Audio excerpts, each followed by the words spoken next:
Hello and welcome back to Typical City. Let's blame Kyle Walker for everything, shall we? No, absolutely not. Completely disagree. It's a lot of formulating opinions right now is all circulating around that one individual and blaming Kyle Walker. Before I get any deeper into this video, you eagle-eyed City fans will have noticed a little something around my neck, and it's just a little reminder of what this team's capable of. I just want to remind everybody of who the treble winners are. These guys, the treble winners. Big shout out to Manchester City for sending me this. I love it, mate. Absolutely love it. So get used to seeing this in videos, because this is a reminder to everybody of what this team is capable of, what they can achieve, and what they already have achieved. And there's no reason to say that City couldn't achieve something this season. Probably not as good as this, I'll give you that. A treble, pretty hard to come by, once in a blue moon. But still, this team, the majority of the team is still there. There is still every reason to believe in this Manchester City side, and to blame Kyle Walker for everything the whole course of the season.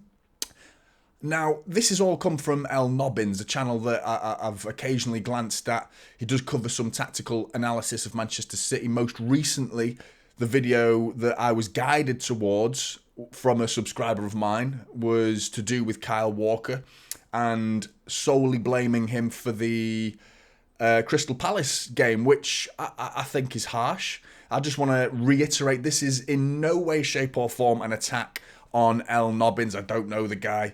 I've seen very little of his stuff on YouTube, but this was a video I was pointed towards. I was told to go and watch this video, so I did. And it sort of put the cherry on the cake for a lot of opinions that I'm seeing from City fans that I wholeheartedly disagree with. Which is fair. I think we're all entitled to our opinions. We're also entitled to change our minds. But to blame Kyle Walker for the Crystal Palace game is bemusing to me. And I mean, I felt like there was it feels like there's a bit of an agenda against Kyle Walker right now. And now I personally think he has not had a great season. I don't think he is hitting the heights that he's capable of. I think he's been asked to do a new role this season. But in terms of the Crystal Palace game, let's have a quick look, shall we? Because if we're gonna analyse it, let's analyse it, shall we? Because this is the 91st minute of the game. Josko Gvardiol, you can see, with a nonchalant ball, beautiful. Cool as you like, fed into Phil Foden, and then Phil Foden receives the ball, acres of space. Just go and win the game, Phil. Just go and keep that ball. Do not do anything rash with it. And we win the game. He turns, you can see, and this stage of the move, you can see he's got Bernardo Silva out there on the right wing. He could just easily feed a ball through that little channel there, send Bernardo Silva away to the corner flag to go and waste some time potentially. Go and get after that Bernardo and keep the ball in Crystal Palace's half.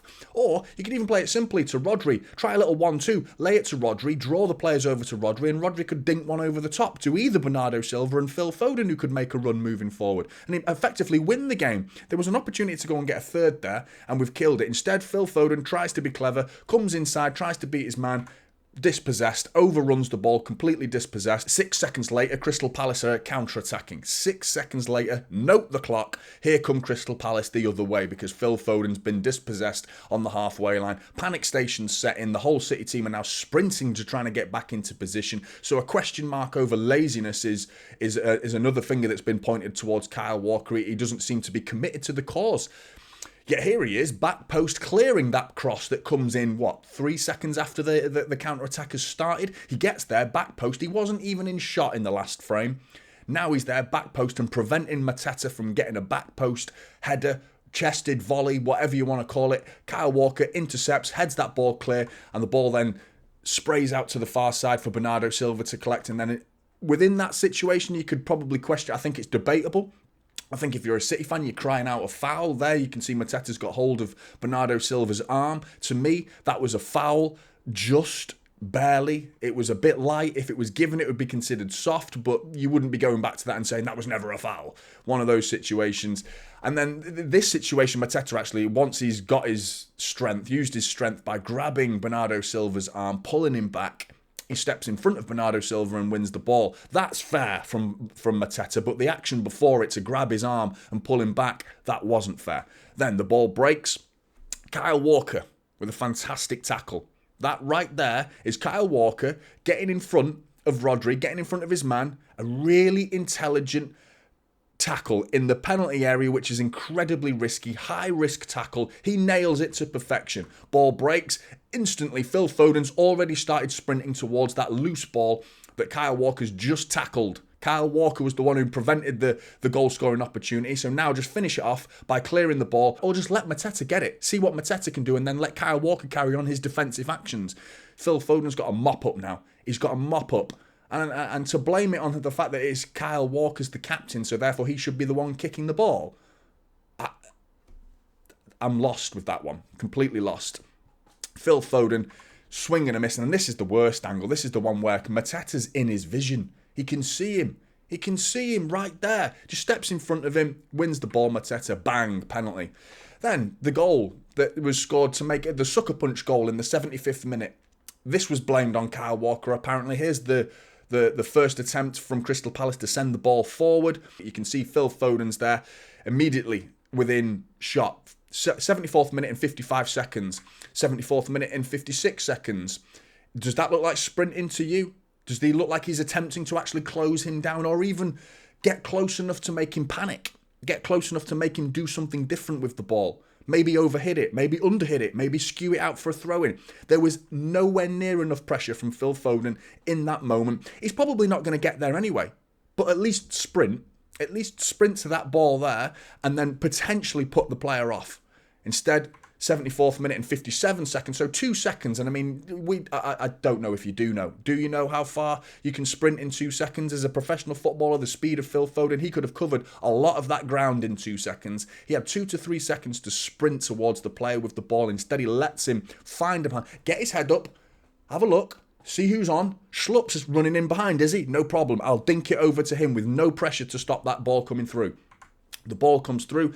Kyle Walker is somehow being blamed for the ball going over his head, and Ruben Diaz, one-on-one in defending, doing exactly what he should do, Ruben Diaz, and you can get really hypercritical, but to say Kyle Walker's got to sprint back and help Ruben Diaz, I don't understand this word help. It's not a 6-year-old's game of football we're talking about here. We're not saying like everybody just run round and if you see the ball, run at it. Because I'm telling my 6-year-old now, I'm trying to teach him how to play football. That's not what you do. You position yourself correctly. At this level of the game, you allow your mates, your teammates to do their jobs. You don't think, I'll help you, I'll chip in. It doesn't work like that. Ruben Diaz should have this situation under cover, and it's just an unfortunate error. It's not even an error. I mean, Ruben Diaz here, the ball has gone through his legs. How often do you see that? He's attempted to block the cross. He's made himself big. He's kept his arms by his side to prevent any potential handball. He stuck both legs out in an attempt to block the cross, and it's gone through his legs. How many times have we seen that as defenders? There's nothing Ruben Diaz could have done about this situation. If you want to get hypercritical, there was one moment here you can see Ruben Diaz has got him tight, and there is such a thing as too tight in football. And I'm sure if you've been coached by professional defenders like I have, Neil Young and Andy Morrison have coached me to defend properly through numerous other courses of coaching that I've gone through to understand how defending works. Here, he's got it spot on, but there is such a thing as too tight. Being too tight means you don't give yourself enough time to react to the action of the player you're trying to defend against. You're too close and you're easy to beat. You want to keep yourself hands distance and within arm's reach. At this point, the ball's ricocheted off Schlupp and gone too far. He's lost his man at this point. Ruben Diaz at this point could step forward a little bit closer, potentially, but we're talking about milliseconds here. We are talking about milliseconds. And to criticise Kyle Walker for all of this is bemusing to me. And now, let me get one thing straight. I do not rate Kyle Walker's season to be that high. I certainly don't think he's to blame for any of the reasons that it's going forward for City to be struggling this season. I don't think it's all, let's just blame Kyle Walker. Harsh is the words I would use. Very harsh. Let's have a look at his stats. This season versus last season. So 2022 versus 2023-24 season. Obviously, he's got more appearances to his name last season. 27 in total versus this season's 17. He's played and started all the Premier League games so far, no goals, and he's got an assist this season. He didn't get any last season. Pass completion's exactly the same. He's created 3 big chances this season. So this is a real indication, what we're seeing here, of the new role for Kyle Walker in getting forward. Even more so with passes forward.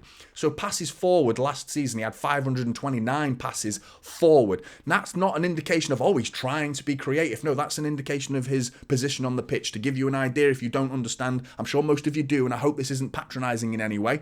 I just feel like I have to explain it in layman's terms for the people who seem to be blaming Kyle Walker. Okay, so passes forward. If you're Edison, all of your passes are going to be forward because the whole game is in front of you. Edison's not going to pass it backwards, is he? So depending on where you are on the pitch, the likeliness of your passes forward compared to your passes backwards is going to change. If you're Erling Haaland, you could pass it backwards a little bit because you're fending off people. You are the last man. You are number 9. All your passes are most likely going to be backwards because you're laying it off for other players. Kyle Walker, in his 22-23 season, was very much a defensive-minded defender.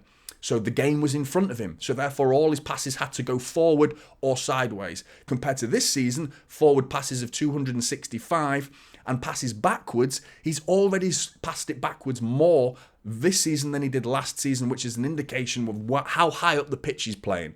Down that right wing. Crosses, already with 10 appearances less this season, he's still got 5 more crosses to his name compared to last season's 28 with 33 this season.